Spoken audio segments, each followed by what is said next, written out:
Ladies and gentlemen, ATDF Everything in That Shelf presentation.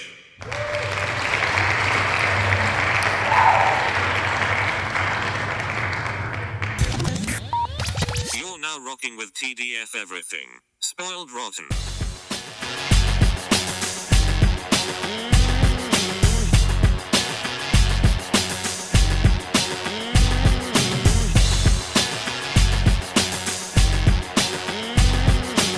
Spoiler alert. Welcome back, everybody. Hey. It's me, Daniel, And this is Ben on Spoiled Rotten. on that shelf. Boom. We're here. We're doing Eternals. We are going to spoil it. Yeah, a much what we do maligned best. movie. Yeah, It's It what we is. do best. We spoil stuff. It's in the name. It's great.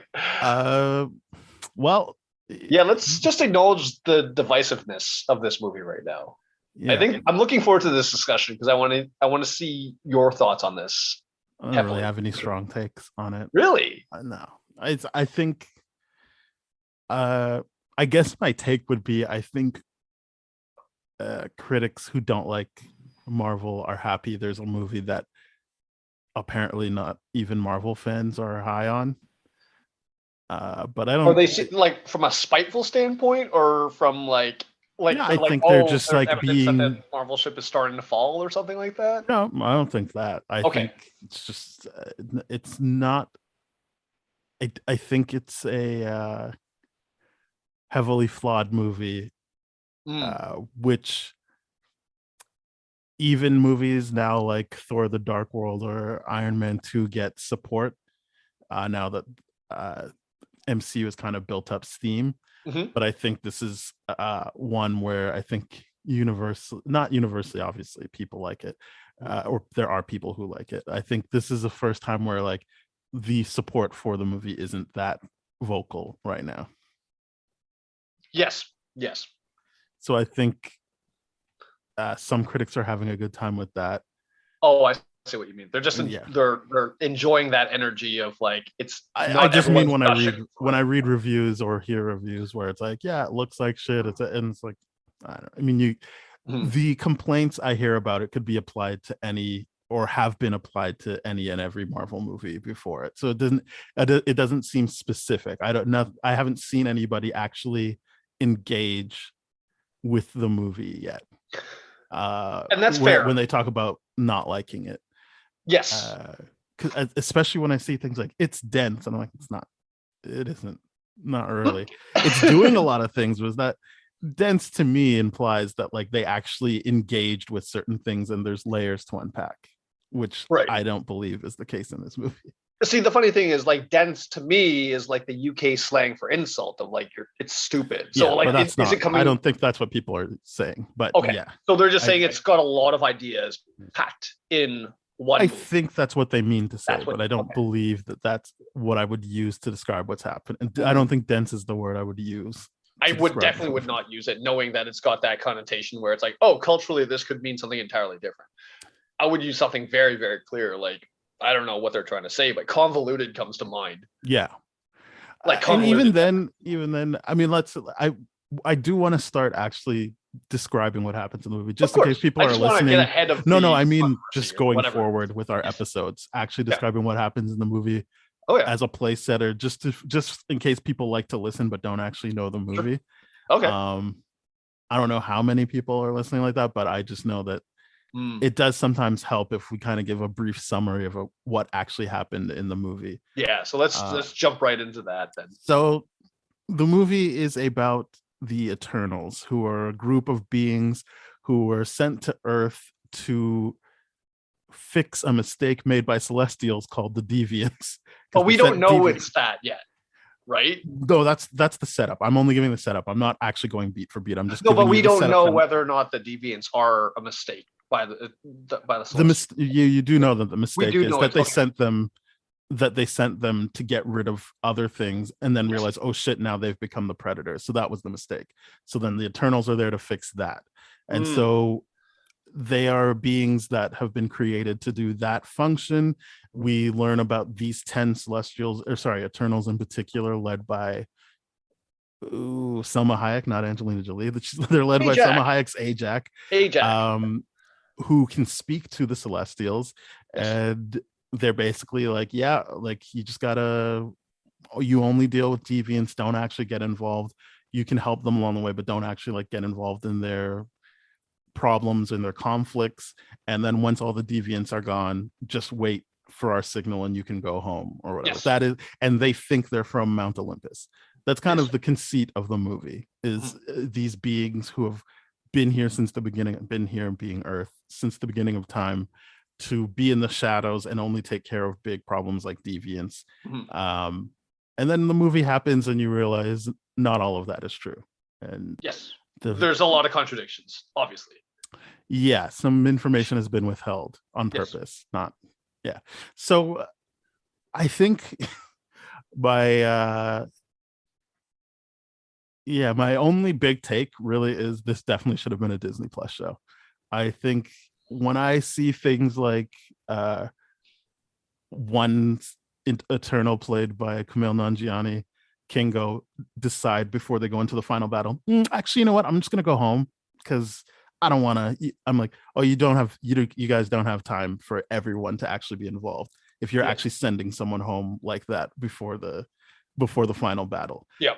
In a movie called The Eternals, I don't need to see the team be like, again, I understood what was on paper, what he said, and why he left.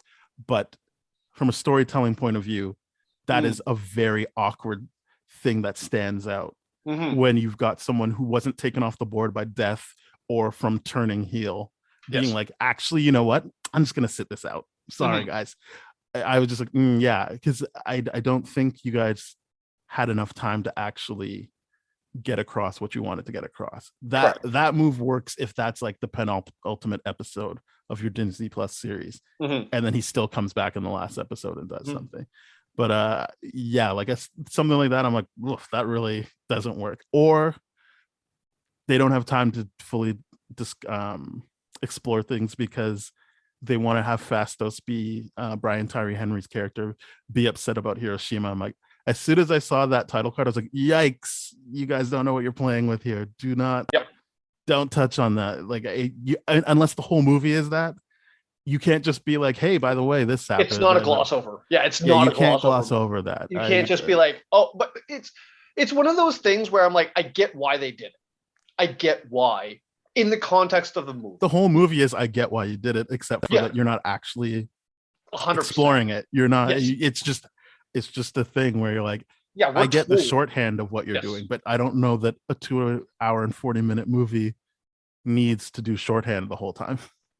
Yeah, I agree with that. The Hiroshima scene rubbed me very, very, very, very wrongly. I did not like that whatsoever. Because you can do a whole episode on Hiroshima. Yes, in a Disney Plus. Correct. A full episode would have been, let's treat the subject matter appropriately, yada, all that kind of stuff, right? But to be fair, I think like with the whole, this is how the MCU was involved in World War II, could also be seen as extremely disrespectful. Except for that it was a whole movie. Yes, absolutely. That wasn't just like and then he did this. You're right. In the sense, I'm not giving it credit. I'm just saying like this is what we have to kind of accept with the MCU, and they're weaving themselves throughout history. I'm just saying they did it better in the example you're giving. It's just this one. It was like, I don't know, man. Really bad. Yeah, that was a situation where I'm like, feels so awkward. It's extremely awkward. I'm in the situation questioning. I'm like, did you directly influence the atom bomb? Are you? And I get that they're playing off that the real life scientist that actually had Oppenheimer was hugely Oppenheimer. Forget his name. Hugely critical of the atom bomb. Was like, I really did a disadvantage. Like I did not do something good for humanity here. I really regret. They try to do that, and I get it. Like yes, regret and. That's all part of the shorthand that they're trying to do, and it's just like, so. Yeah, you're right, because in the Marvel second longest run for a movie, it still is rushed, very, very much so, because you have 10 characters you're trying to establish within the context of world. I mean, more than 10 stuff. Yeah, like 10 core characters, of which they fumble the delivery on some they don't, whatever, but Yeah, it's 10 clear people. who they wanted to spend Yes. time with. As I said, when you take Kumail Nanjiani off the board by him just being like, and Correct. again, I'm not an idiot. I understand he was like, look, I don't want to fight you guys, but I agree with Icarus, so I'm out. Yes. But I'm just like, that's not you don't do that in a movie. You don't do that in the just, movie. You're absolutely right. You don't It has just to be say involved. that like without any other follow up other Right. than and then he'll be in the like denouement of the movie. It's like Yeah, no, you like that's a TV show move when you know agree. that you can bring him back and actually explore how Yes. he feels about I that. agree. I agree because or- that is a very, very, very rushed situation where I'm like, in the heat of the moment, I'm like, I really appreciated how they explained this. And then what I realized is after I got out of the movie theater, it feels like to me, this movie was really, really, really good to explain a lot of things. Like it does a really good job of, okay, we have the Jon Snow moment or the Kit Harington moment or whatever the Black Knight's character is in that situation. Dane Whitman, yeah. Dane Whitman. Yes, thank you. Him questioning Cersei, well, why weren't you this, and all the horrible things in history and all this, and they give a very satisfactory answer that you would expect from a being that's like centuries old and seeing death constantly and perceiving life and death hit like morally on a different scale. I get that. There's so much well done things from an explanation standpoint. But it's like the movie's rushing to get to every explanation. And it's I would say that's the only good explanation they have.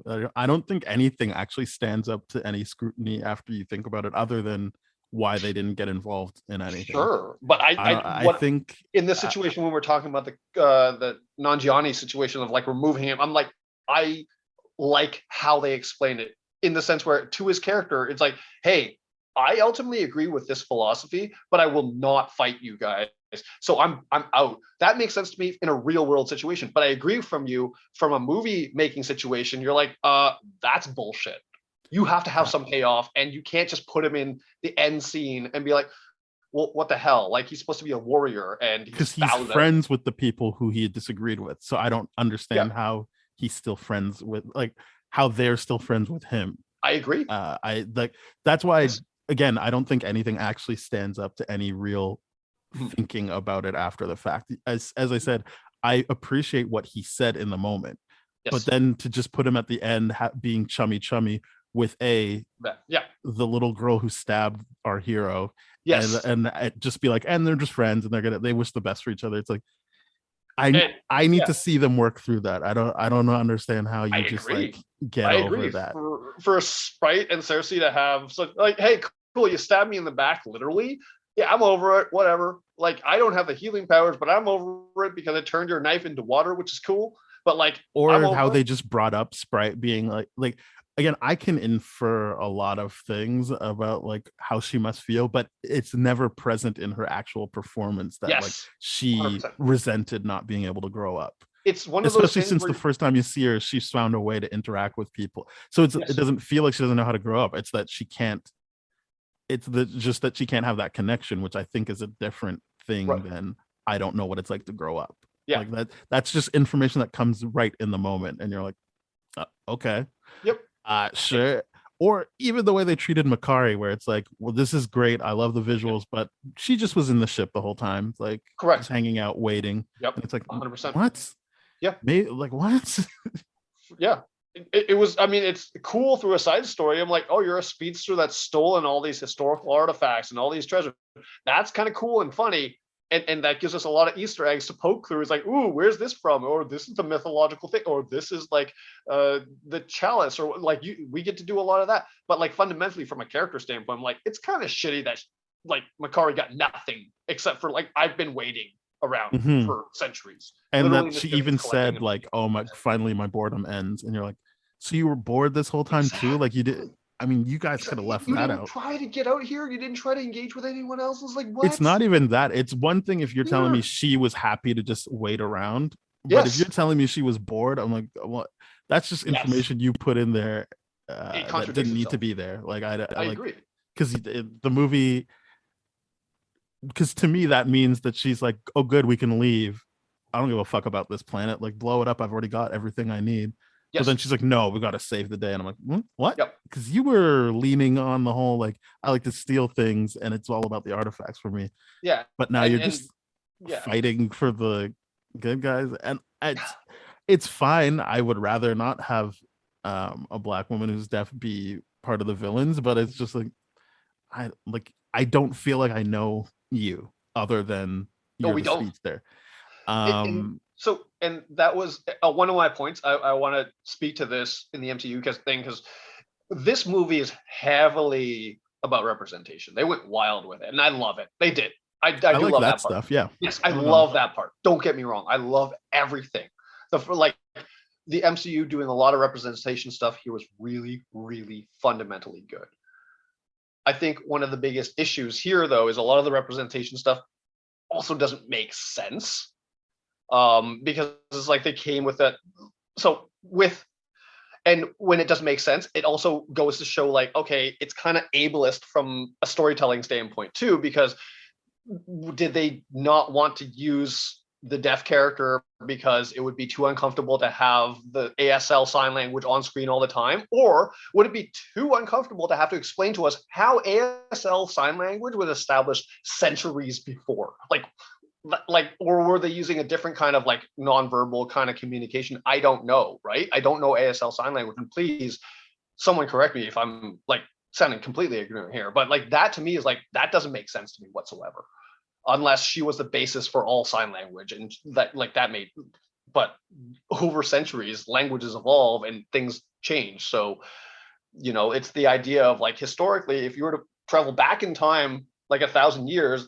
Theoretical question: if you taught everyone there your language would morph and change throughout the time, and then if you were to go back into your own time, you wouldn't be able to communicate with anyone because it's advanced. Or they'd be like, I only saw it as that whatever. it was a language for her in the Eternals, because every time Right. she signed to someone who wasn't an Eternal, there was an Eternal there to translate for her. Oh, I see. Okay. Yeah.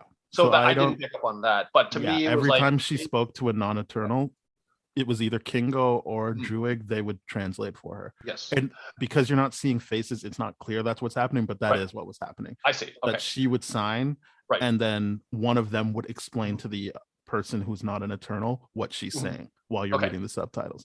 So So I appreciate. I don't yeah, think they would have had an issue with that, because Right. then, Okay. like you, I don't know the signs of ASL versus some other form of sign language. Right. So for me, I can just believe this is what they've worked out with each other for her Mhm. to communicate, and it Mhm. doesn't need to be like, hey, how come she can do that all the way back then? And Mhm. not because she's not teaching it to anybody other than Right. the Eternals who know it.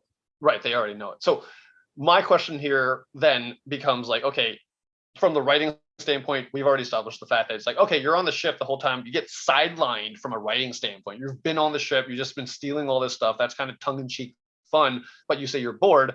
It's just like, is that just preventing us from seeing like her sign languaging on screen a lot more? Is it ableist from that perspective? Like it's uncomfortable to show, so we must edit that part out. I don't know. I think like it's what you're saying, but I Yeah. have heard the very like, I can see this as well, being like, she's Mhm. too much of a problem solver. Like most movies sideline the speedster, Right. other than Justice League.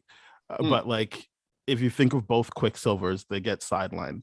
yes, Um, but both Quicksilvers being both cis het white males. I'm instead of a black woman with I a- am acknowledging Yeah. that I agree with you that it Yeah. probably was more, oh, we don't want to have It- to deal with it. But I Yes. also know that there's precedence of, if you've got a speedster that's too much of a problem solver, we need to sideline them somehow. Yeah, and to me, I'm just like, how much of it is that justifiably, or how much is that they're uncomfortable showing? I think my main That's problem me. with the movie is you don't see them together enough Yes. for me to like. I'm thinking at the end of this movie, I'm gonna see them become the Eternals, because clearly, like at the beginning, you're kind of just seeing them be born. Although you find out that isn't them being born, but like Yes. for all intents and purposes, you see them be born Right. for their Earth mission, and like I'm thinking like, oh, but by the end of it, they're gonna have solidified their team, but they just break up throughout the movie. Like they just keep breaking Yeah. down and breaking up, and I'm like, oh, well then I don't really like.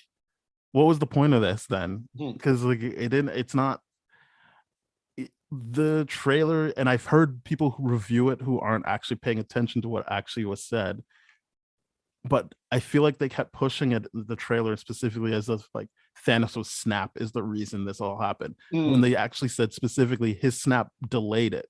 for Yes. 5 years. It was supposed to happen when he snapped. It actually stopped it from happening. Mhm. Meaning this is just a new thing. It's not building off of anything else. Right. We just introduce these people, but by the end of it, they're broken up, and I'm like, oh, so like it didn't feel as rewarding as a Guardians of the Galaxy, where you actually get to see these people like Yep. come together and actually figure out how to be a family together. Mhm. You just watch them be like, I don't mean, I guess we're done. Like, and I mean that when they were in like Babylon and decided, I guess we'll just break up. Like it's not even like the end of the movie. They're like, well, we spent way too much time together. It's more like they're like, yeah, whatever. Let's just break up. Mhm. In Babylon, they get back together and they're like, yeah, we can't be together. Let's break up again. And you're like, well, And- all Yeah, right. you're absolutely right. And when they get together, it's like certain people get up together and then they're interested in now picking off parts of the team. So all we see like with them together is through flashback and all that kind of stuff.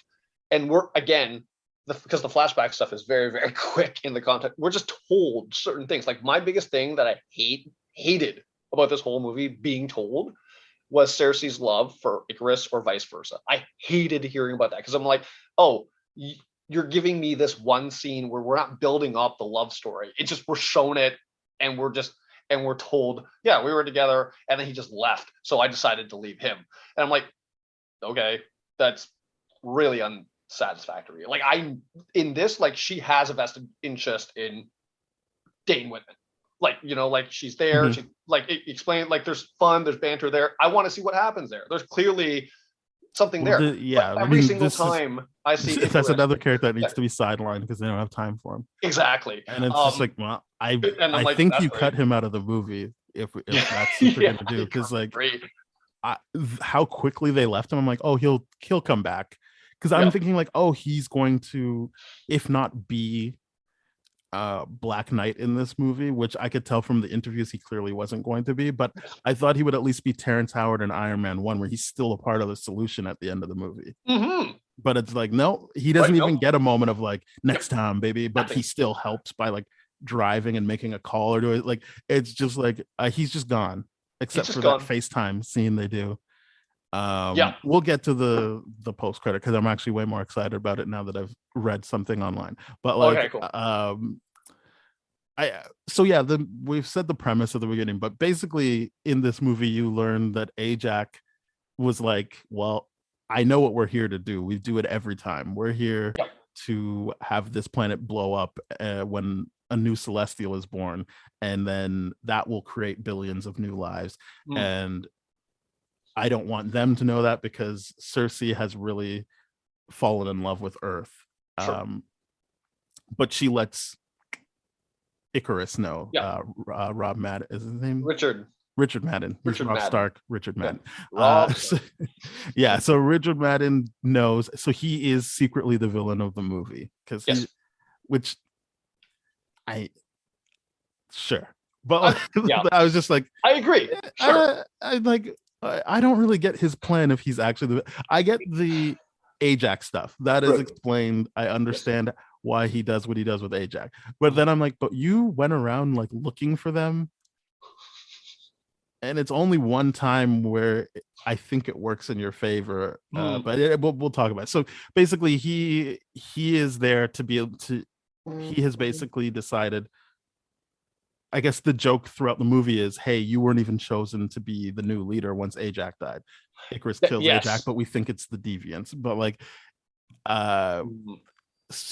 and I think he plays that well. I think he plays the like playing well, and I think he plays up. It's why you need to have it be that they love each other, so that especially as someone who's read Eternals comics, I've never seen him be a villain. So like I'm genuinely thinking, oh, he just loves her, which is a storyline that they lose their memories, but he always comes back to her and he always loves her.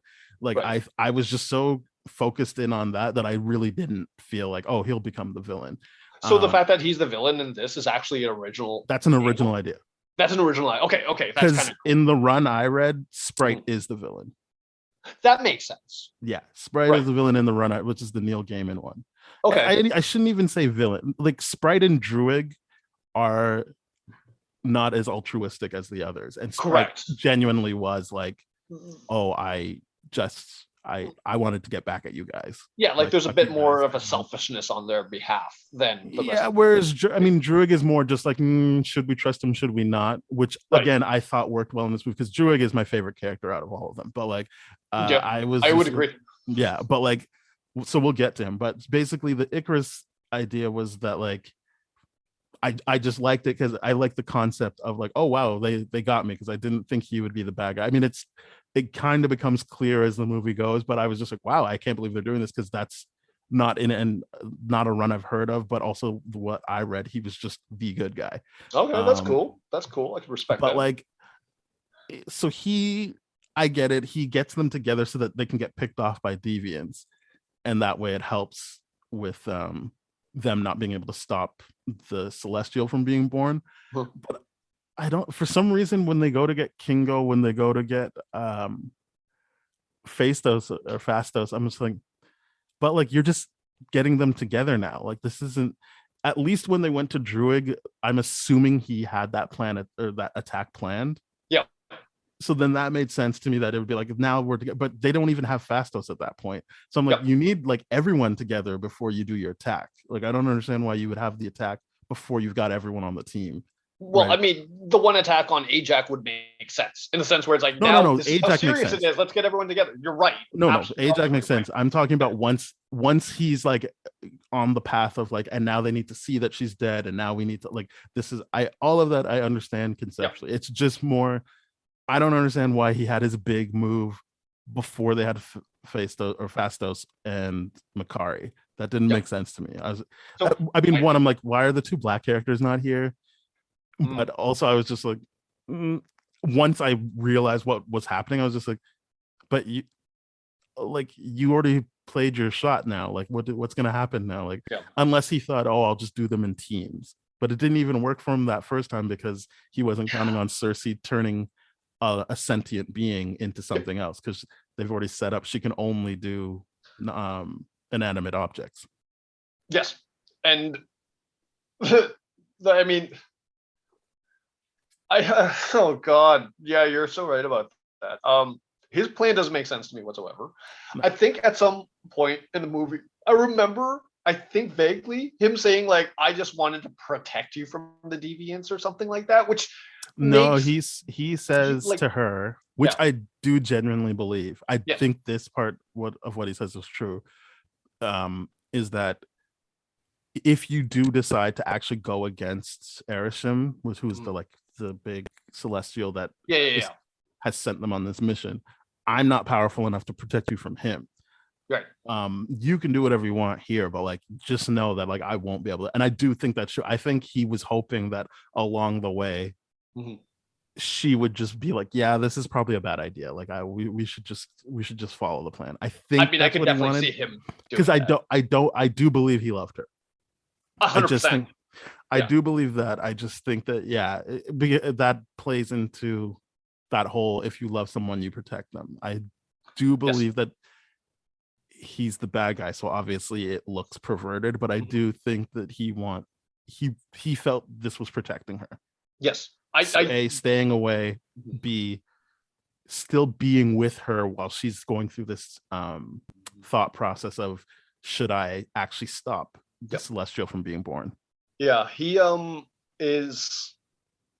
that's very, very genuine to me. That part of the movie is very genuine in the sense where I can get where the irrational love would still be associated, because I mean, at some point his logic in my mind must be like, there's no possible way these people can actually stop a Celestial from being born. It's too late now. It's happening in a few hours, whatever.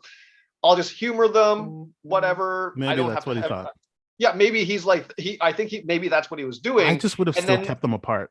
If it were me, I would only bring them together so they could get attacked. I would have never brought them together. I completely agree. And it would not make sense to bring them together to be attacked, because I'm like, oh, if you're bringing them together, I'm like, so you're uniting everyone to make them the most powerful, to be most annoying against you. That makes no sense. I mean, the movie's already set up that only 5 of them can fight. Or maybe it's even only 4 of them. It's not even like if you brought all 10 of them together, they could actually all fight. It actually would make some of them a liability if you brought them together, including, and I can't, stress enough how nothing of a role that Thena thing was like they Mad introduced this Weary? idea that like she's got mad weary, and I was just like, to no end. Like there was no like there's no point to There's that. no real mad- point to it because they don't use it to be like, is she what she's It's, saying? she What does only this ever mean? uses it to fight Icarus. Yeah. And I'm just Like, like, yeah, okay. I know that Gilgamesh has to step in, Yes. but it's like Yeah, I gotta I don't know what you needed that mad weird. Like it's like full disclosure, I read a bunch of stuff before I saw the movie like Yep. months ago, Sure. and I was just like, that can't possibly be true. And a lot of it was true. And that was one of them where I was like, The Mad Weary thing? yeah, like they didn't call it mad weary in the description. It was just like, oh, she has this thing where like sometimes she just goes mad and fights other Eternals. Right. And I'm like, that sounds stupid. I mean, I Like- could kind of understand that if they're playing off the she's related to Thanos thing, but they didn't at all. But she's not related to Thanos. And yeah, also she is. She's a cousin. She's a cousin of Thanos. I mean, they're all related to Thanos in the sense that they all In the were sense that they're created, made yes. from the But what Earth's I'm world. saying, it's like I get that.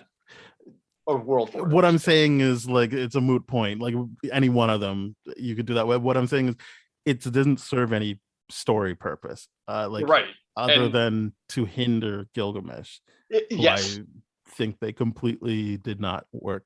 Like that did not work. That character. did not work Thank for me. you. I hated what they did with that so bad. I'm like, oh, she's got Mad Weary. And Gilgamesh is just gonna have this like the whole thing. I'm like, oh, I know why they're doing this, and this is really, really shitty. It's like, oh, okay, he loves her, but she doesn't love him, and he's got to sacrifice himself ultimately at some point in the movie, and he does, and I'm like, oh, great. And he confesses her love, and then she does nothing. It's just like, I'm like, oh, this is just a shitty situation. It just makes me feel bad for him. Yeah, And I I'm like- did. I was like, oh my god, you killed Gilgamesh of all. Yeah. Like, one, I don't know why any of them need to die. Like, Yes, full disclosure, I didn't know. in I didn't know any of them could die. in the run I read, the Neil Gaiman one, they Yeah. die but then just regenerate. So it's not like them dying is more just like, oh, they got knocked out for a bit. But Right. like they lose their memories and they have to build it back up. But like that was what Mm. was interesting about reading it versus Right. this, where I'm like, I guess they just took an Eternal off the board. But like, again, that might work in a TV show if I felt like I had enough time with him to like Mhm. see it any other way other than like, well, someone needs to sacrifice for Angelina Jolie. Yep. But they didn't get there Yeah. in enough time. Yep. I agree. Yeah, I just thought like that's weird. I 'Cause think here's Kingo has his my- moments, especially Yeah. his sidekick. I really like Karun.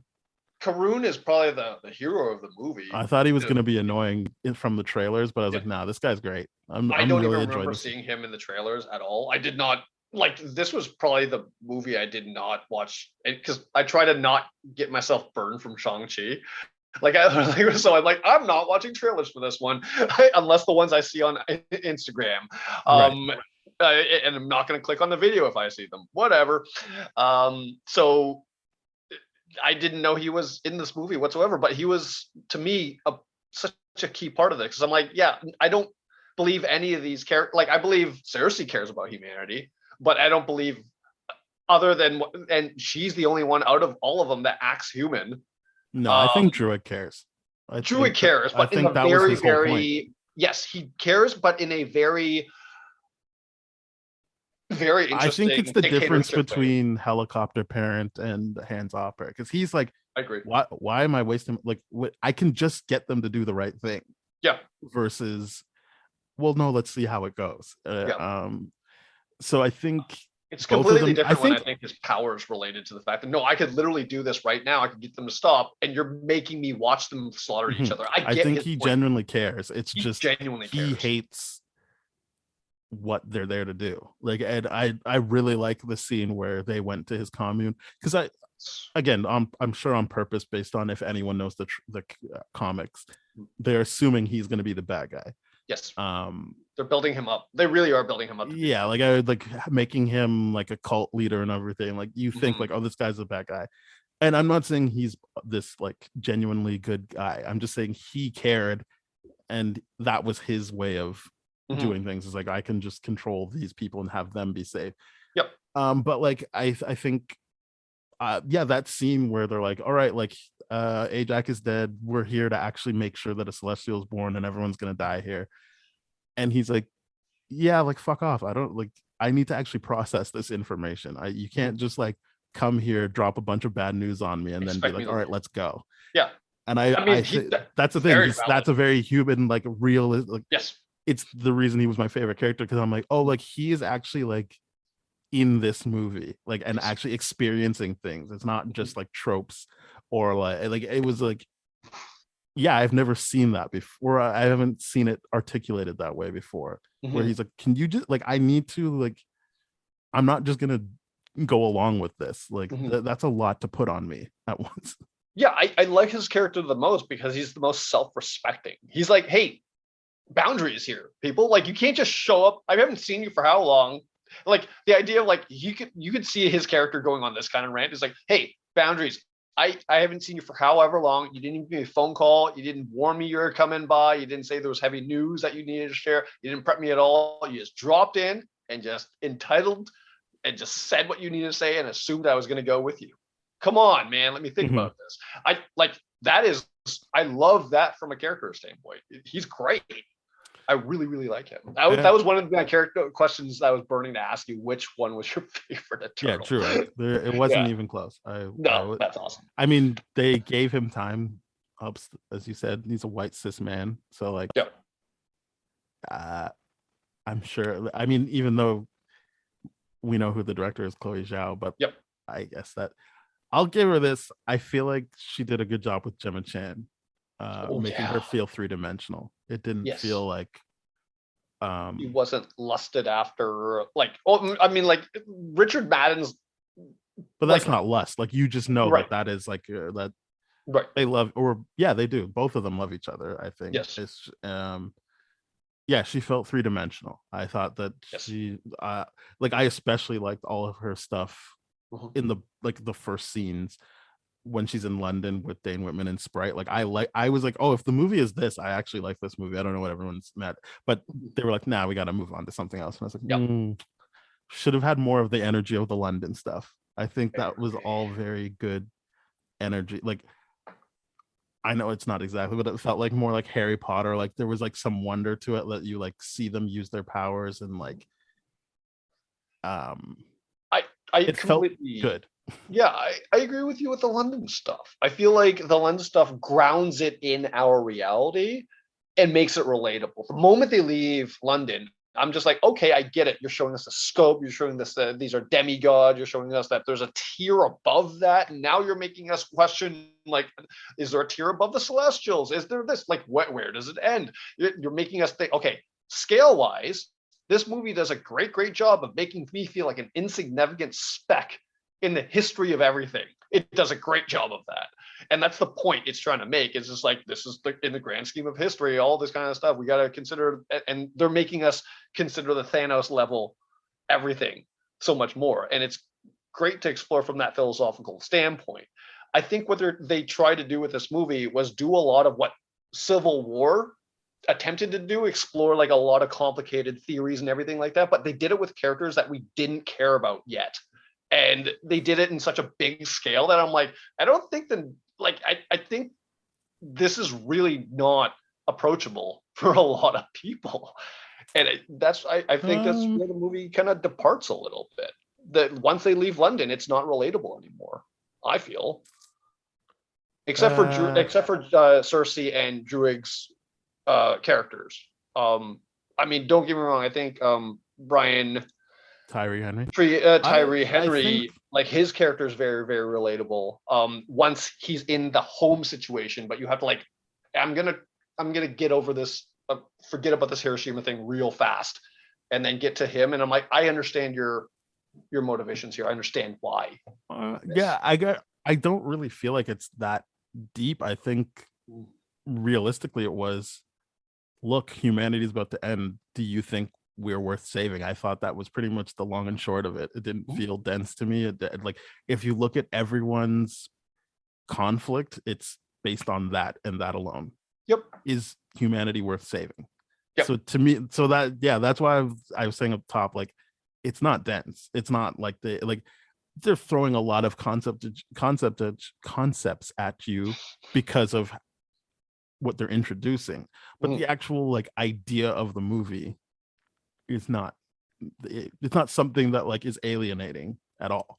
It's Like not alienating. you're No. like it's all relatable stuff in terms of like what we talk about when we talk about superhero Mhm. and comic book movie stuff. Like Mhm.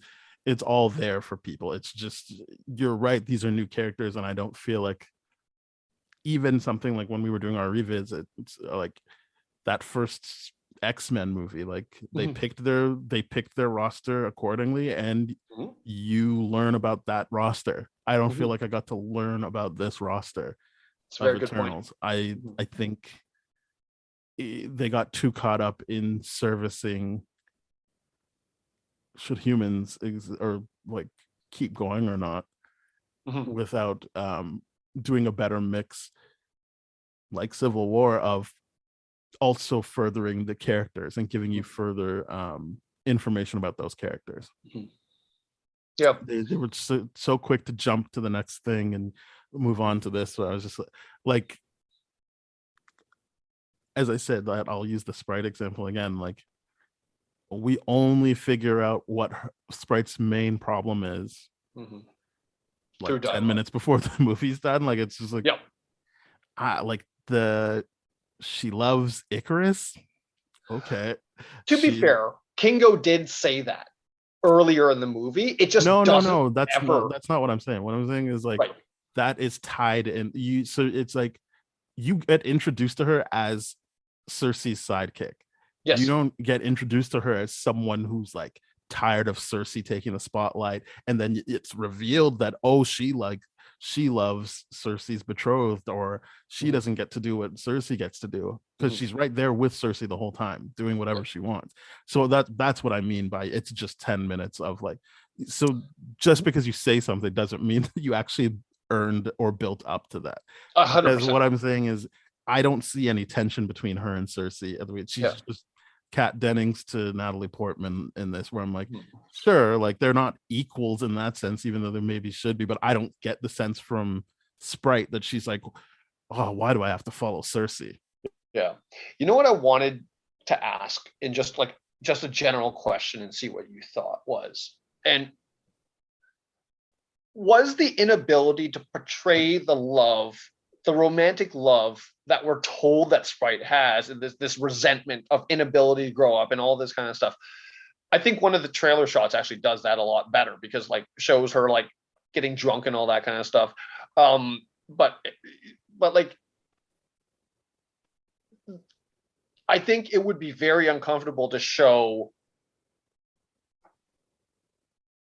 still a child actor lusting after Richard Madden in that sense where it's like, oh no, this is genuine. This is not a teenage romantic kind of love. Even though this character is centuries old and all this kind of stuff, I get that they're doing the Kirsten Dunst angle from like Interview with the Vampire. I get all those things, but in that situation, it's like my question ultimately here is: are they afraid of portraying that on screen convincingly because it's too similar to this child like assault kind No, of I situation? think they just wanted a shorthand. But I as I see. said at the beginning of the talk, Gotcha. I think that because you can't explore that without derailing things in this movie.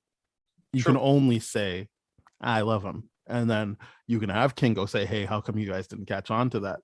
But Mhm. then it's undercut when he didn't catch on to Druig and Makari having a thing. Like, Yeah, that's it's true. like, I 100%. like you're shitting on them Good for not point. noticing that, but you don't notice this other thing that was way Very more good point. obvious and in front of Very your good face. point. Very good point. Yes. Yeah. So like I it, it was said, I don't think it was built up to. I think Yes. that It was just said. and I will keep saying it, Mhm. if anything was going to be a Disney Plus show, this one should have been a Disney Plus show. No, that is a very good assessment because you're right. I could definitely see this working as a Disney Plus show. I really, really can. Right. You can give them 10 episodes. Yep. And you can explore Sprite's feeling of having to share the spotlight with Cersei. Yeah. Because she's made to look like a kid, even though she is just as old as the other ones. And if they're gonna be on Earth, that's gonna put her at a disadvantage. But I didn't feel that she felt disadvantaged until she said she felt disadvantaged. Yeah, I felt like the only thing that was quite, and this is what makes me like, Kingo's character is like really, really like obviously very selfish, very self-involved character. Like portrays that throughout the whole movie. Was not, but like the whole thing of like, was he self-involved? I guess because he was a star. What's that? I guess because he was a star. I've heard people. I didn't. No, because he also he chose to document the whole thing. He was very self-involved the whole time. Did, but like I also saw the moments where he was like, "Hey, cut the camera. That you shouldn't be filming." This. Correct. I didn't. Yes. I got the sense that in his effort to not feel alone, yes, he kept someone around. I didn't get the sense that this was like he's the selfish one of them. It just was like this is his coping thing. I felt like he was pretty sympathetic. Narcissistic maybe is a better word, but I don't know, man. Like the only time I saw him like around a bunch of people, his concern is if I leave now, this is fucking up all these people's lives because they have committed to this time to make this movie. Also, he wasn't playing himself. He's like, hey, I'm playing you, Icarus, because he loves Icarus in this movie as well. Like it all seemed like this was his connection to a family. I didn't ever get the sense that he fully was just a selfish guy. Well, to the point of the reason why I say it's selfish, because he's not playing himself. Sure. The reason why I say it's selfish is because they make a point of telling us that, like, hey, after the gates of Babylon were well protected, Kingo and Sprite went off on their own. They did their own thing, and then at some point he ghosted her because he's like, hey, I hated having to move every 5 years because people were questioning the fact, why don't you grow up, like, and he just ditched her. So to be like, hey, you're one of the more emotionally intelligent characters in this movie by being able to be like, oh, I can tell this great story about like, hey, Peter Pan, and that's obviously a throwback to some of the character beats in the comics where like Sprite inspired the writer of Peter Pan and all this kind of stuff. So that's a great beat where you're like, you're super insightful, you got a lot of emotional intelligence, and you just like attention, maybe you found attention and you like it, whatever it is. But the fact that you're that in tune but you chose to ghost is brutal. I'm like, whoa, that's like, you didn't have a conversation. I think they all share fatal flaws such as that. I didn't think he stood out as someone who had more than any other one of them, other than Cersei, who they wanted you to think was perfect. Sure. Yes. That's my point, is that sure, that is nicely explained, but it didn't feel like it went above and beyond anything else that we saw from any of the other people. That's true. And yeah, it's a shitty thing to do for sure. I didn't see it as particularly selfish more than anything else that anyone ever did out of the 9 other group members. But I mean, to be fair, the most selfish thing would probably be what Icarus did. Well, this is what I'm saying. I didn't see him as the selfish one. That I didn't see Kingo as the selfish one. Right. Yeah, not to be like, oh, he's this one, or they're this one, this one. Yeah, but he was definitely the one that enjoyed being in the spotlight the most, if we can say that, because of the fact that like he's like, oh, 5 generations. I'm like, within Bollywood movie making, within modern history, 5 generations is like, you were really not waiting a long time before you're like, oh, and my son, and then my grandson, and then my grandson. You know what I mean? You weren't waiting a lot of times to be able to bring yourself back on screen. It's a funny kind of concept. It really is. Yeah. But I like Karun's his commitment, like that. Just, hey, I love that whole writing is like, hey, where would I go if not helping the Eternals? Yeah, like, where do you want me to go home? Yeah, where do you want me to go? I love that. I just love that. That was great. That was good. But like, again, in a movie where they wanted you to be excited about that post-credit scene, I don't understand how that wasn't Dane Whitman. Oh, you mean going along with them? Yeah. I agree. I don't understand. I'm like, why is Karun here? Listen, I'm not even saying I wish there was more white men involved. I'm just saying from a writing standpoint. The curtain kind of gets pulled back when you've got a moment like that post-credits scene. I know who Black Knight is, but like nothing about this movie would lead you to believe, and he's a superhero too. Like even his like, I feel like he could have even played it a bit more with a wink and a nod when he was talking about like, yeah, you're an Eternal, and like I guess the only way it would have worked is if he already knew he was the superhero instead of finding out at the end of the movie. But it's like, I don't know that. So I don't know if that translates to anyone who doesn't already know who Black Knight is.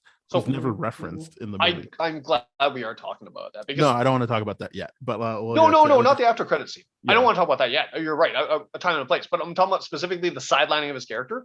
When Karun's character gets that writing, I'm like, okay, you're right. The moment he says that, you're like, well, why isn't Kit Harington here then? That seems stupid. But I think the entire time he knew that he was. It's just that because of the ancestral history tied to the last person using the ebony blade and all that kind of stuff, and like the like that history, then he's like, hey, because he also says it like after he gets the family crest ring from Cersei. He even says something like, oh, like my family history is complicated. Yeah. Meaning like he knows about the sword and all that kind of stuff. He knows that he can have that, but he doesn't know if he has powers or anything. Like is more what I mean. Like it's like he's just played as like, yeah, I'm just a guy that lives in the world, and I feel like you need to hit it harder that like, yes, he will become somebody more than Cersei's boyfriend. Yeah, because what I would have really enjoyed, because the ring moment is like, here, Cersei gave you this gift, and it's like obviously this ring probably from the first person that ever wore it. Like it's probably historically in that like that's like or her she way is of a good like, eBay bidder. Yes. So oh yeah, that's true too. I forgot about that. But what would have worked better is like the idea of like he sees his own crest and knows the history behind it. Is like, oh, you know this, and like would be ashamed of it to be like, and like that would from a writing device like, hey, what are you hiding? That's more intriguing to be like, oh, you're ashamed of this history, because I mean that's what we know from the comics and all that kind of stuff from the source material. But then it's led to be like, oh my god, I can't believe you do that. It's built up to this the moment where you're like, he doesn't even know his own history, but then it gets to that scene where it's like, oh, you do know about your own history. Then it's weird. It is hard to pull off. That's why I used the Terrence Howard example, because it's a good one. He's used throughout the movie, so even if you didn't know about War Machine, you see him interact with a suit. He doesn't get into it, but you're like, oh, maybe he will become like you would be like, oh, maybe he becomes an Iron Man sidekick. Like at the very least, it's way more integrated into the story. But if it's just like, well, this is just her boyfriend who just keeps asking her questions all movie. Why would anyone care to watch him open up that thing? Again, we'll get to it. But like, it just felt like, oh, this is crowded, I guess is the word I would use more than dense. It's a crowded movie. I feel like this movie should suffer from a lot of the same criticisms that Iron Man 2 gets, in the sense where like you're setting up other shit. This is all you're doing is you're setting up other shit within telling its own story. I get that, but I think only the credit. For me anyway, only the post credits or the mid credit and post credit are setting up new stuff. Sure, but I mean the whole character of Dane Whitman in this is obviously to justify. What I'm saying is, if you didn't know who that was, people say that when they're like, "Oh, look, they've got Wakanda on the map." People have a sense of what Wakanda is. If you just saw Kit Harington in this movie, you wouldn't. If you didn't stay for the post credits, which most critics who are shitting on the movie didn't even see the post credits, right? You wouldn't think, "Oh, they're trying to set something up." You would just like, "Oh, they got Kit Harington to be her boyfriend." Yeah, this is more involved than just an Easter egg. This is like you're giving them a lot of screen time in that short little bit, and you're giving them a lot to do within that short little bit for an Easter egg character. You like by now, but that's what I mean. Like, it's only because you know who Black night It's is because that we you feel know, it's a setup. It's not Yeah. a setup if you don't know who that is. You would just be like, oh right, they got a Game of Thrones, they got the Game of Thrones brothers to be in the movie together. Yeah. That's all you would think. Brothers. Again, it's just the post credits that Oh, feel like they're right. setting stuff Yeah. up. What's the big boy Stark that gets red weddinged? Yeah. Yeah, Cool. yeah. Rob Stark. Not that's what- John. John did not get red wedding. No, Rob Stark. Mhm. Yeah. Right? Yeah, Rob. He was definitely. I don't know. wrong. I didn't care. Full disclosure, I didn't care that much for Game of Thrones. That's fair. Yeah, I didn't care that much. It did not stick the landing, so it's fine. Yep. I Uh, love making fun of the landing now. It's fun, but yeah. yeah, I think it sounds like I'm very negative about this movie. I still had fun with it. If I'm being honest, I saw it in IMAX. I had a good time. It's just Right. I think it lives in the middle of people who defend it and say this is a visual masterpiece, feast for your eyes, and or you just don't get it.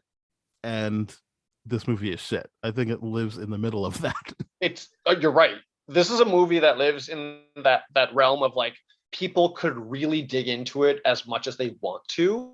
Yeah, I'm with sure people could find philosophies, stuff into with it, for sure. history. They can do as much as they want to and be like, see, you don't get this movie because of this, and this. And then like people like you and me are like, okay, but you're just talking about details and elements within a movie. You're not talking about the actual structural integrity of the movie from a storytelling standpoint. Because like the biggest hole in this movie is, yeah, you're going to take Kumail Nanjiani out of this for the entire third act. And I'm like, okay, and he's back? He's like, what? So I just found that weird. That's It was so jarring. I think can't- Hiroshima and him saying I gotta go were very jarring. Yes, and And not then I only just that, didn't like the Gilgamesh stuff. and not only that, I'm like, okay, wait, hold up. She just stabbed you in the back. She tried to like stop all this, and now that she's successful, you're gonna reward Sprite? What? I can, now that I'm linked with the Unimind, with Tiamat. and all Oh that, yeah, I did can not do like this that. clearly. I did And not I'm like the Unimind okay, stuff. now you're a real point, Geppetto. The issue, I'm like, ugh, why? Like, there's no consequence in that. Like, I get her being like, here, be a human. I didn't realize how unhappy you were. It's more the whole like, but like we still like both of us wish each other well. Like I just feel like I would be like, okay, you clearly you were upset about some stuff. I have the power to do this. Go for it. yeah. But that feels like that's the last time they see each other. Like they go their separate ways after that. And sorry, we enrolled you in school, and we're a part of seeing you off. Cool. Now we're going off to Hogwarts. That threesome did not make sense to me in the sense made no that sense. like Mhm. unless you show me a scene before that where they actually hash out Mhm. what happened. Yep. Seeing them together feels like we skipped over something. Yeah. Like I understand that people, maybe even I would push back and be like, I don't really actually care to see that scene. It's just I'm still thinking of it as being better as a TV show where you could have a scene like that where like Where that would make they have sense, to yeah. still reconcile. You can't just be like, whatever, like shit happens.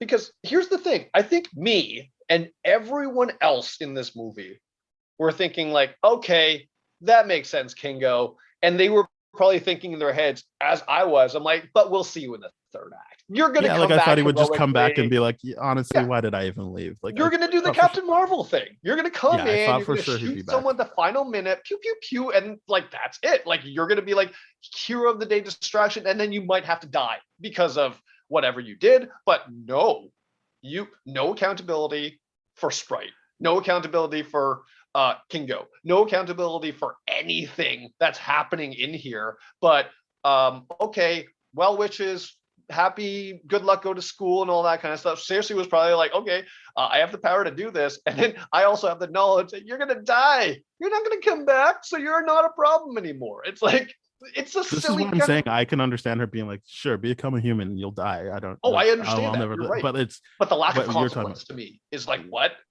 the lack of like for anyone, the lack of accountability. You're right. There's no scene that shows us, hey, Kingo, we're cool now. I was fully expecting, and this is probably the only scene I needed, where he just came back, pew pew pew, and then shared a look with Cersei, and okay, now I understand. I'm okay with that.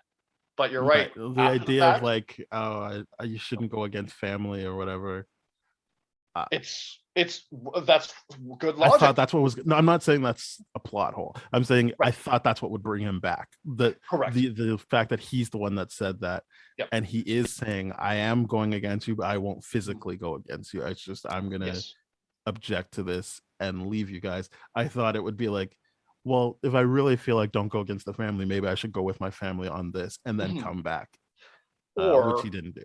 or like have that other theme in the movie come true where like if you love something you'd protect it. It's like yeah. you'd come back and like stop each other from trying to kill each other and try to find a conflict, like a resolution to everything. Like maybe, sure, but like to be not even like Present. present whatsoever. Like when they actually did that, I'm like, did they really do that? Yeah, that was a big problem for me. That was a huge problem. I don't remember who were the three Eternals at the end that got captured by Arishem. Was it Cersei? Was Phastos? Cersei, Kingo, and Thena? No, not Thena. Sorry, it was hold on. Phastos for sure. Phastos. It was Phastos. So sorry, it was Kingo, Phastos, and Cersei. Who was left on the block ship? It was Thena. That's Thena. It was Druig and Makari. Druig and Makari, yes. So yeah, it would have been Kingo, Phastos, and Cersei that makes no sense. Why would Kingo be there? Phastos and Cersei make sense. Well, I mean, in the grand scheme of what the Celestial said, the Celestial was like, hey, I'm going to review your history and your experience of the human race and go for judgment. So like at that point, I'm like, okay, sure. What, like whether or not they're there because they went against him. That was the conceit. But Kingo didn't go against him.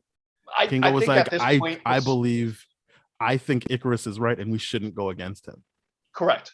Right. So he's not part of that fight, and he's not right. That makes no sense that he's there. He's not part of the Defiance. Like to me, the Celestial aspect of this, where I'm like, this is weird now. Where I'm like, so you are this ultimate giant being. You have this way of birthing out other celestial beings, and this is important to you for a reason that you haven't explained. I don't understand all this kind of stuff. It's like, why this? Like they haven't explained that yet. The Celestials of why they do this. They just do it. And I'm like, okay, I would have liked a little bit of an explanation there. But then to pull back and be like, now we will pull your memory for judgment. And for that Celestial to not also be able to find Thena, like all the remainder ones, Thena, we just talked about this, Makari and Druig on the ship, and not to find the surprise, which I'm not going to talk about yet because I'm pretty sure you want to talk about that in its own thing. No, I have all those Celestials to be like. I think it's more simple than you're making it. I think the idea is, who are the people that fought for Earth and then stayed on Earth? If you're staying on Earth, clearly you're more invested than the ones that left. I don't think that it's that logic makes sense. I think they left, they got out. Right. We don't know what happens. Maybe he will catch up with those other Eternals, but he got the ones that stuck around. Right. I just don't get why Kingo is there, because he actively said we should just trust Arishem. Icarus is right. Yeah. You guys are stopping the birth of billions of lives. This is wrong. We shouldn't be doing that. Yeah. So he, for me, was picking his family. Like he was trying to protect his family. Like, come on, guys. Like, let's not make this choice. This is a bad choice. So I'm out. It does not make any sense to me that he was there. My memory was that he was there, but I'm just like, maybe I'm wrong. Like maybe I missed. Kingo was. He was definitely taken back because it was everyone that was there. That was Sprite there. I don't know if they took Sprite. That's a good question. I mean, the other problem I had with that is like Phastos is there, and I'm just like, that's really sad. He's like, he was there for his family, and now he's gone because he's going with Arishem. Yep, kidnapped. And it's like the movie didn't. And they didn't. I feel like that's a beat you would want to land. I feel like that's a beat you would want to land for the movie. That's the how sad it is that Fastos got taken from his family. Like the same way you saw Cersei get taken from Dane Whitman. Yep. I feel like you should have seen Fastos be taken from I agree. his family. I agree. Why? And if I don't we're understand building why up King does his emotional aspect tied to his family. At no point in time should the family be excluded out of that final shot. Because at that point, you're telling me, okay, maybe everyone's together now and everyone's saying bye to Sprite and everything like that. Sure, we're all in London. Why I mean, not? that's the movie I would have had, that you actually Yeah. see all the Eternals together saying goodbye to Sprite. Yeah, exactly. And then boom, whatever. nope. We got some that are like, hey, we're gonna jet off here now. We're gonna do this thing. We're not gonna tell you about it. We're trying to figure out what we're doing. And then there's a couple here that are gonna do, like, there's no goodbye scenes and no whatever. Like even Avengers, they were like, okay, well, we got Loki now. We're gonna transport them. They get the But final scene. you see them saying goodbye to each other. Exactly. Yeah. Here you don't see them. I'm assuming Yeah. they think that when they're at the volcano, that was goodbye enough. I just feel like Sure. it's more. I'm more interested in, you built up the only reason Fastos was like, I believe in humans again, and we don't get to like actually Yeah. see that loss when he's ripped away from that decision. Because they even made a point to bring them in together at Selma Hayek's like South Dakota ranch. Mhm. They made a point to be like, oh, okay, so you're permanently live together, allowed to be babysitter. Like they make that joke and all that kind of stuff. Okay, funny, haha. But then there's no actual emotional pulling away of that. You're absolutely right. That pisses me off. All right, let's Let's talk about those there's post-credit deviants scenes. in this, and there's a deviant played by Bill Skarsgård who can talk and takes their powers, which I was like, I don't understand why that wasn't the movie. The fear of them getting picked off one by one and having to face a deviant that has all their powers. Yeah, that to me is a way better movie. So it's whatever. But like, I was just like, Well, not way better. this, but yeah, like, I know that on this show we don't like to be like, hey, this is what the movie should have been. It's just, that's what I thought. That's where I thought they were going. Or when they introduced the idea that Makari is a thief, I'm like, oh, like maybe like that will cause some conflict for her when she's kind of like, and I'm not really in it for the humans. I'm kind of just it's like, no, she's just gonna be reading a book for 50 minutes and then we're not gonna see her. I think they used Druig well. Yes. I did not like the Unimind stuff because it kept going to like Druig being like, I can't do that by myself, and then it's like, well, let's pool our powers, and then he still was like, I can't do this by myself. I'm like, I don't know what the Unimind is for then if he can't like figure this out together. Yeah. They kept saying Unimind as if they said something that everyone.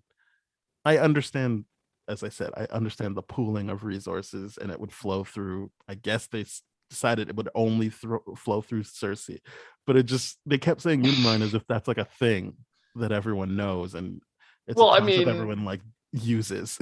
According to some YouTube videos, it is a throwback to like what it was originally called. Like that is a thing that they do, and that is originally. So it's from the comics. It is from the comics. I just yes. did not appreciate how it was used because I was like, "Oh, it's stupid." I don't.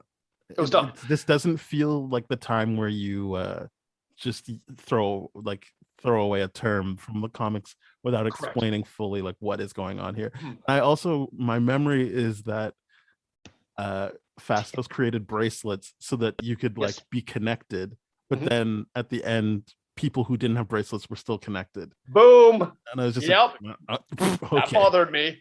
But so I mean, like, I don't get what this is. I get in the sense where he was like, oh, okay, I'm Fastos. I could create bracelets. I could do whatever. And I could create weapons, like bracelets that would track to people.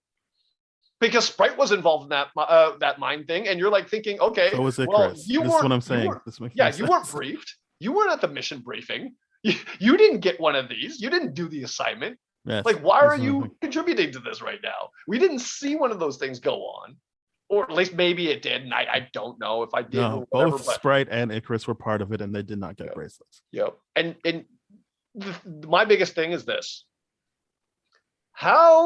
what about Tiamat now being like, hey, but we were connected with Tiamat, and Tiamat decided this too.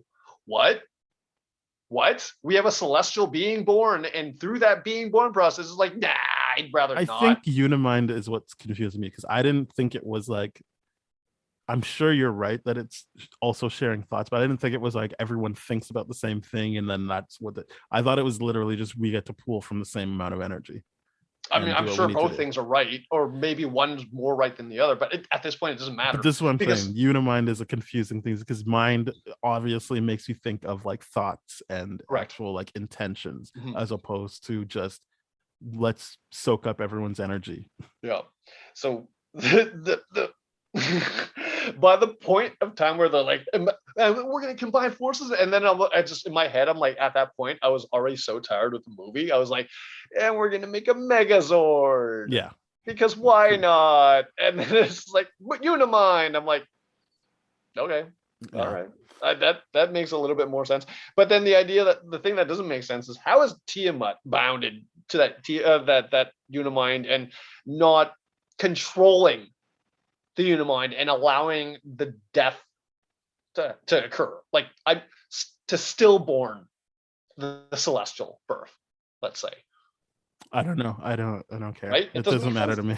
That would, to me, that would be I like, didn't oh, think the he was a celestial. part of it, and I think you're right that he is a part of it. It's just It really everything. complicates things if he was part of it. Yes, I everything. thought visually they showed he wasn't part of it because visually what they were showing was the Eternals Yes. created something. So they're saying that, but then after the fact, Cersei goes like, "But I felt Tiamat was a part of this too," and like they make a big. No, that's what I'm saying. You're right. I just ignore that because I don't have an answer for it. Because and I'm a big.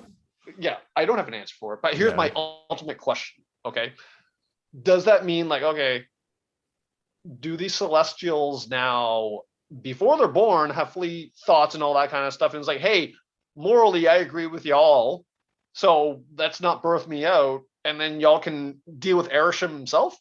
Like, what? You got to know that Tiamat's got to recognize, like, yo, y'all aren't taking on Erisham by yourself. Like, that's not happening. Ikaris was very right to be like, I can't protect you from Erisham if anything goes down, or any of us. Who knows? But who knows? Like, that's my biggest thing. Is like, why would you want to not be born? I don't understand.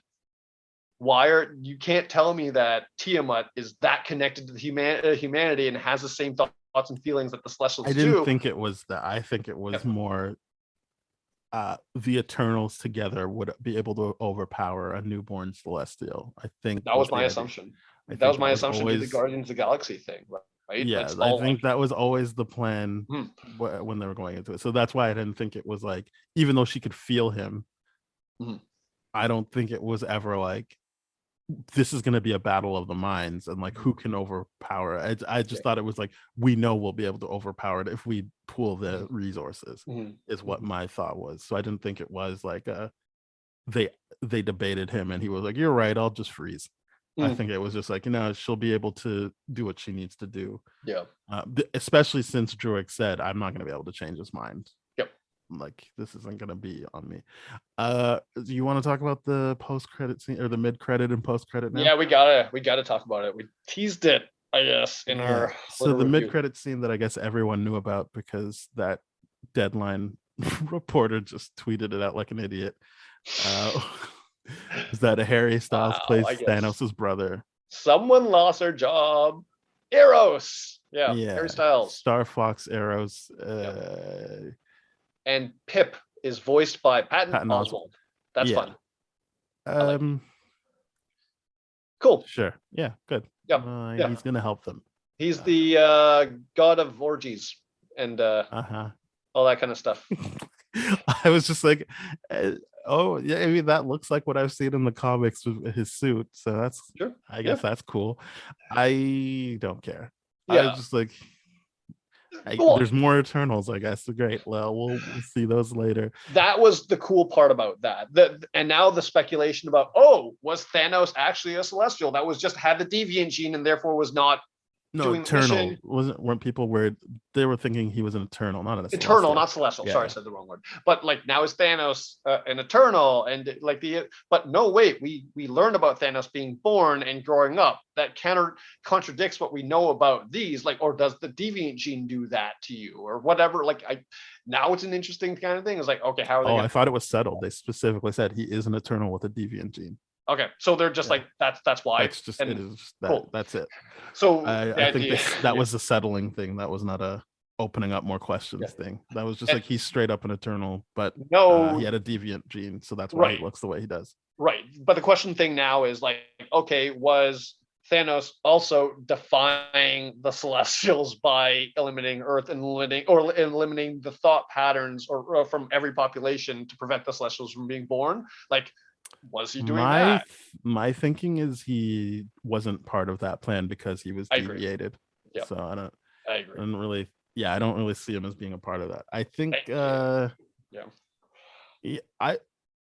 I knew what it was going to be. I knew they weren't going to change it, but the visuals before Star Fox appeared looked more like the visuals when Venom goes into the MCU at the end of Venom Let There Be Carnage, and I was like, oh, is this going to be like an actual cool thing? And then I was like, oh no, it's still this. Still within, but like universe. I was tricked for a bit of being like, oh, they're going to do some more merging of the multiverses, and it's like, yeah, no. because I legit thought that's the moment. I'm like, oh, this is what the Doctor Strange thing looks like now.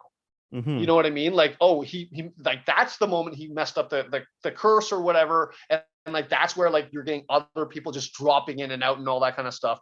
Like, don't get me wrong, the Harry Styles thing showing up. Like, first of all, oh, I'm not gonna make that joke. The Harry Styles thing, like, I didn't know who he was, so Stacey had to explain it to me, and I'm like, oh, the moment I understood, I'm like, oh, he's this generation's Justin Timberlake. That's basically like how I understand who he is in this world. But the funny thing is, if his character and Jeff Goldblum don't meet, I'm gonna be really annoyed because I think that eccentricness is gonna be hilarious to see on screen.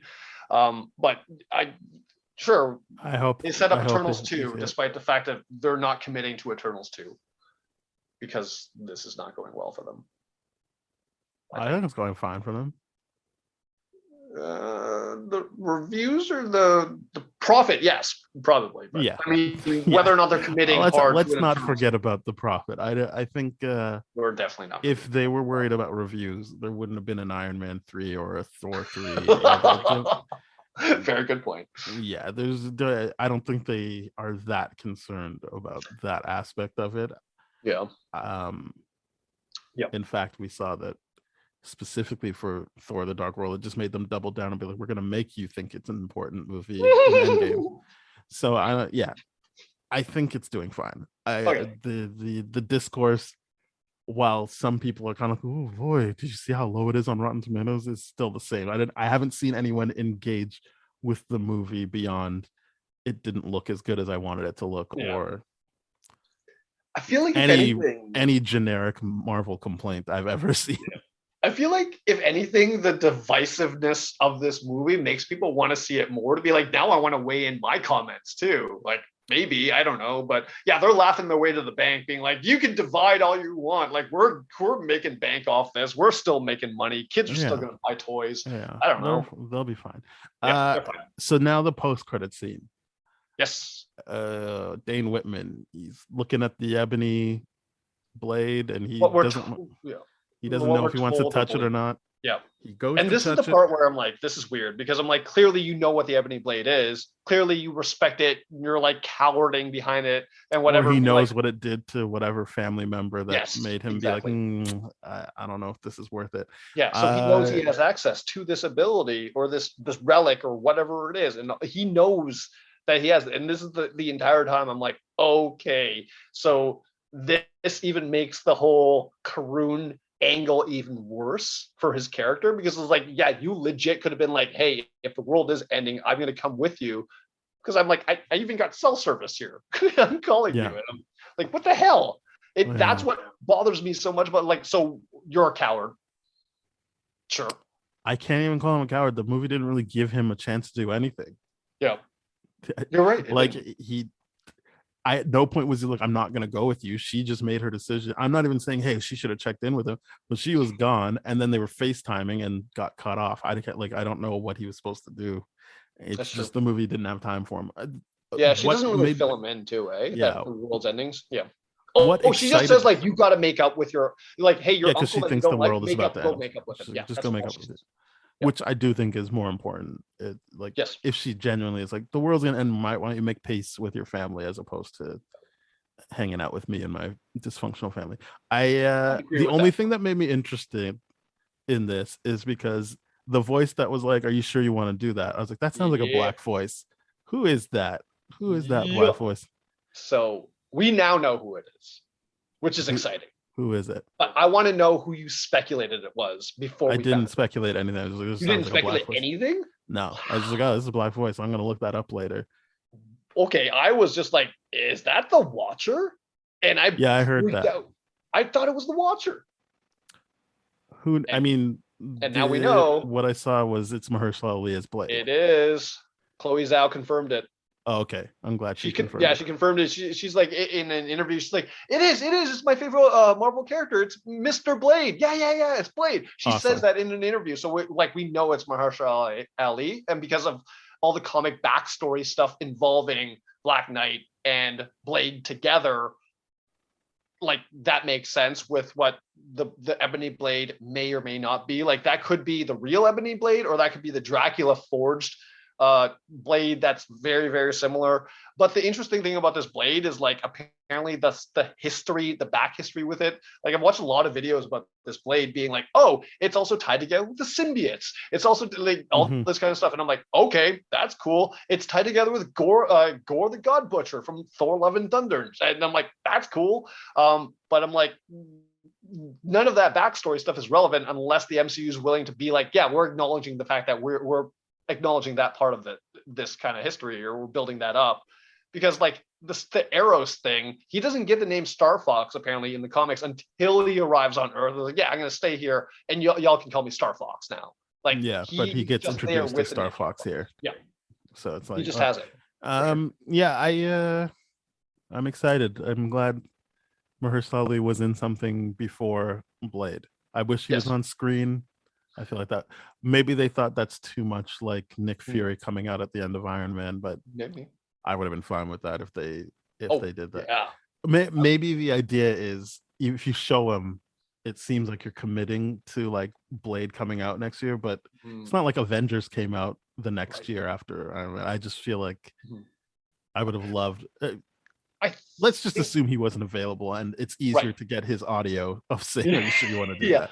But I just was like, yeah, it would have been great if he was in it. Yeah, this is my thing is the reason why he didn't also touch the sword, and the reason why he didn't Black Knight. I just think like from a practical standpoint, they're not done with the character design of what they want it to look like on screen yet. And I don't care about the Black Knight even a little bit. I only cared about Blade. Care about that. I only wanted to see Blade. Freaking suit of armor. Why don't I care about that? Like, I want to see Blade. I just wanted to see Blade. I do not care about Black Knight, but he was.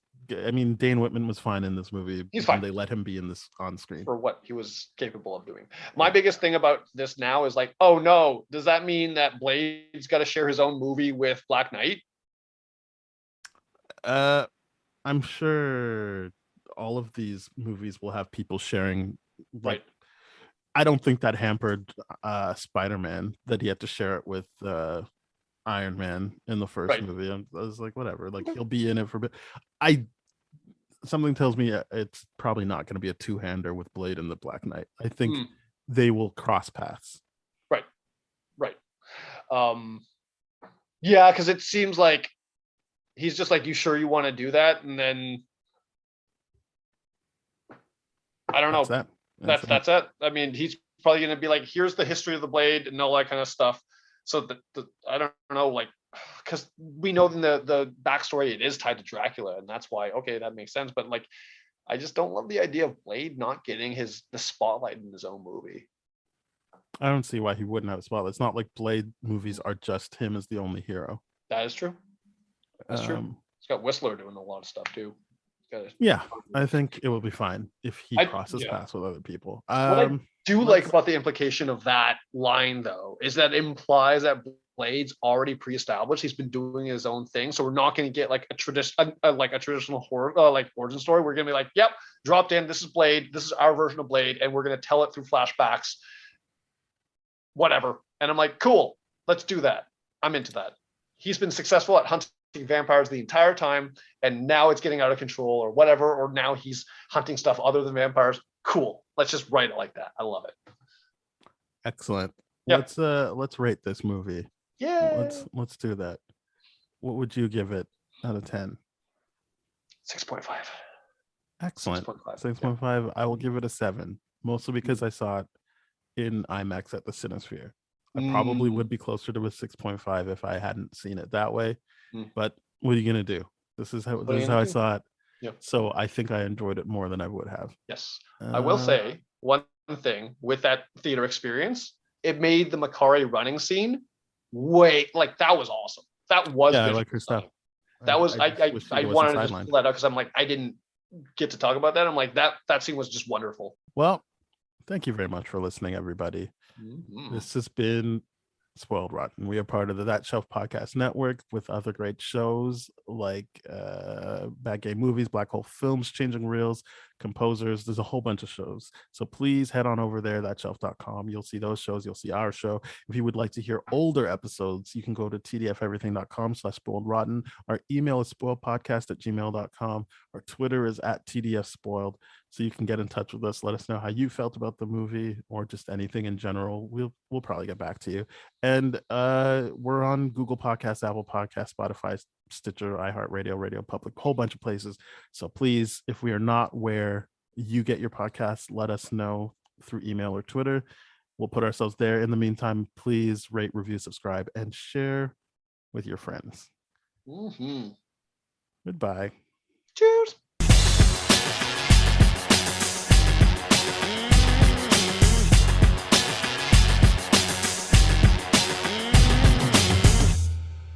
This has been a TDF Everything production, brah.